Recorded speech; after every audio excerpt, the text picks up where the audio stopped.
So now, Daria, now touching on what Mohammed said about climate change and the extreme conditions, what are the red zones of climate changes that are happening, and how is Red Seas addressing them? And what do we need to do to start operating around those or solving them?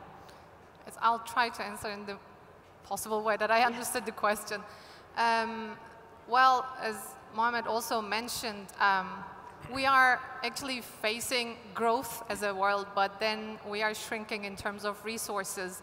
And humans actually consuming 90% of the water and for food production, and the energy is also utilized for our future, you can find in LEAP.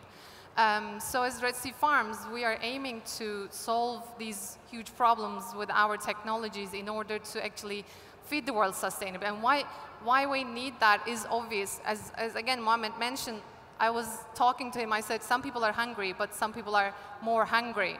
If you look geographically, 1/3 of the people live in the equatorial region. And as I tried to say, they will not go anywhere. Even if the climate change is there, they will keep living there. So what we need to do is come up with the technologies that are local and customized. There's no one magic silver bullet technology that's going to solve the world hunger. That's why we need to look geographically in order to figure out what are the abundant resources, right? So if you look to Saudi Arabia, get out now and look above, sun is out there. And on the other hand, if you look around, there's lots of seawater, but we cannot consume, right? If you look to greenhouses and agriculture technology, 90% of the water is actually used for cooling in this region, except, in the developed countries that they're trying to heat their greenhouses.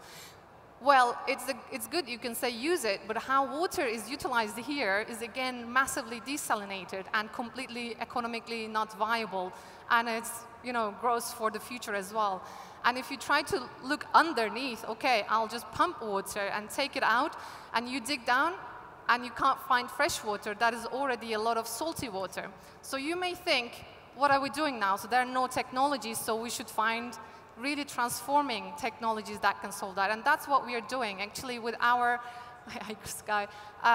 saltwater cooling technologies, and then using sustainable energies like sun for this specifically region, Saudi and MENA, and now Sky is here as well, GCC.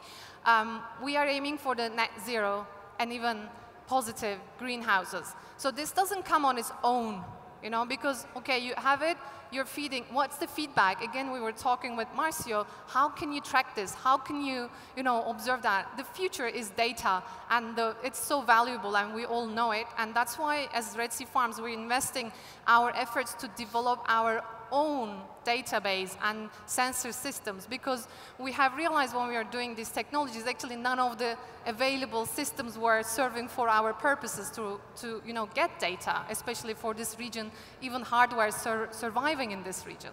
So we are heavily investing on data so that it can feedback us, and actually in the future, aiming for the machine learning, etc., that we can really utilize these sustainable technologies to feed the world. Now, that's how actually the whole water, energy, and food nexus can be broken. You need to come up with really transforming technologies rather than how can we make an existing technology better and fit to this specific region, and that's what we are doing. So we obviously cannot go with traditional farming anymore to solve food security and the hunger crisis. Now, Marcio and Sky, you have both talked about being this trendy tech farmer. Can each of you shed light on what that means to be a tech farmer or a trendy farmer, and how each of you are working to operate as that and not the traditional farming? We had that little talk, yeah? So basically what I see is that the same way that chefs became very trendy and rock stars, I think the next change in this industry is that the farmer's gonna follow the same route. So I can start to imagine this reality shows that show how the farmer now uses technology to monitor all his crops. How can he deploy his tractors from home? How can he have his drones analyzing where the bugs are coming or what sort of infections he has? And that will make a big gap between the last generation of farmers and the new one coming, because it will be attractive it won't be something that you get your hands so dirty as it was before. It's about deploying the technology we have to make it attractive and to make it simple and to make it efficient. Because one thing is that we have all these tools, another thing is that we have something very important, which is data. Data now is allowing us to really have the whole spectrum of why is the food not leaving the farm, for example. Was it because it's too small, ugly, or is it a problem of in this region everybody is growing the same vegetables, so they decrease the amount that can come to the market?